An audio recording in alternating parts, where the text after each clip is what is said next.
Hey gang, I got some great info for you today. I'm going to first show you the belt that I'm using. We're going to be doing the belt squats today with the Rep Fitness PR5000 and their belt squat attachment. And the first thing I do is I found this out by accident. This is just your normal weightlifting belt, but it's got Velcro on it. It's from Harbinger. And I found out that when I put this on, that the belt squat belt from Spud Inc. Velcros to the back of this. So that makes it really comfortable because now I've got an extra layer of padding. And I'm going to use a big carabiner here. I found that using the big carabiner with the belt squat is much easier because it's my thumb doesn't get caught in there. So I use a big carabiner here, and I also use a big one here that's connected to the cable of the belt squat. And you'll notice that I've got my plyo boxes down here, and today I've got them propped up in the back, and I'll show you the details of how I do that in just a second. So you're going to get, I usually just get a wide stance so I can get down in here a little bit easier. So that's one big carabiner connected to the next. And then I stand up, and you get that slack in the chain, and then I take that carabiner off, and I just let that hang right there. And because I've got the belt squat hooked up all the way to the back of the rack, I can just leave that chain hanging right there. It doesn't get in my way. And then I can do belt squats in a variety of different ways. Wide stance, I can hold on here. Sometimes I'll do them with a very narrow stance, get my knees going more forward. And I can still hold on if I want to. I don't have to hold on.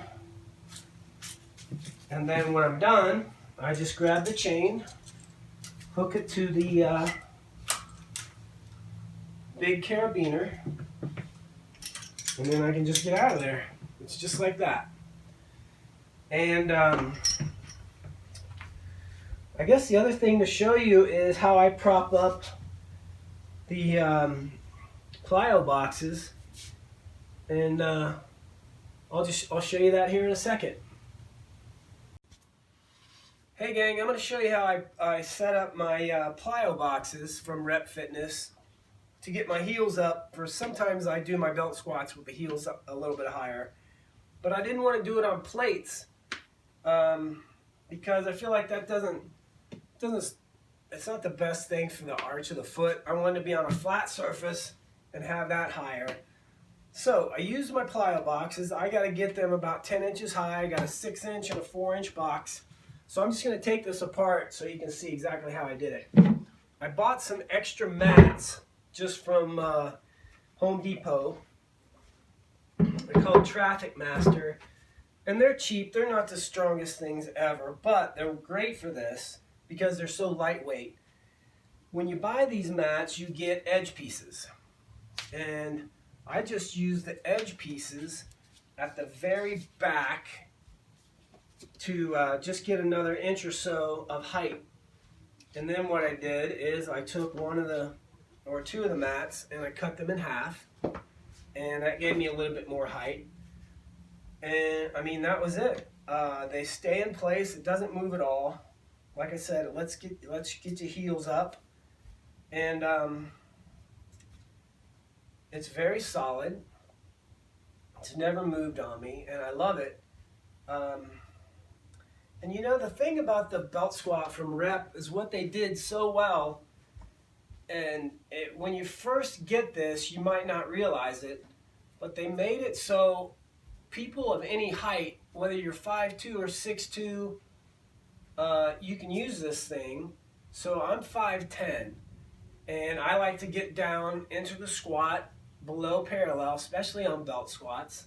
So that's why I use the platforms, is to get me up higher so I can get my hips down lower and get that full range of motion.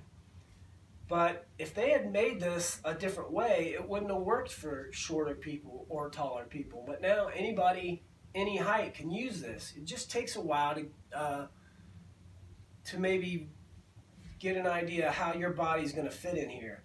I moved the belt squat attachment all the way to the back of the rack. And as you can see, that's why I can use the plyo boxes to get me up higher, is because the plyo boxes wouldn't fit inside the rack if I had the belt squat pushed forward more. But since the belt squat is a T-shape and the cable is sitting outside the rack, the plyo boxes fit right in there and I can get up higher. And the other thing that Rep did that is great, and I'll be able to show you a couple shots of this, is that the belt squat has 2 different levels it can sit at. They made different holes in there, and the floor of my garage is crooked, so I have to get the belt squat, I have to use the lower holes, and that gets the belt squat up just about 3/8 of an inch, not quite a half inch off the floor. And I wouldn't have to do that, but my floor is crazy crooked in here. So I really like the design of this belt squat. I've used it for a couple weeks, and I've done 3 different versions of the belt squat. One is just like, it feels like leg presses. One is a normal wide stance squat. And then I've also got the front squat harness from Spud Inc., which I'm going to do a review on at some point, probably next week. And the front squats has been amazing using the Rep Fitness belt squat. All right, so there you go. I hope that helps you guys make an informed choice when you're buying a rack.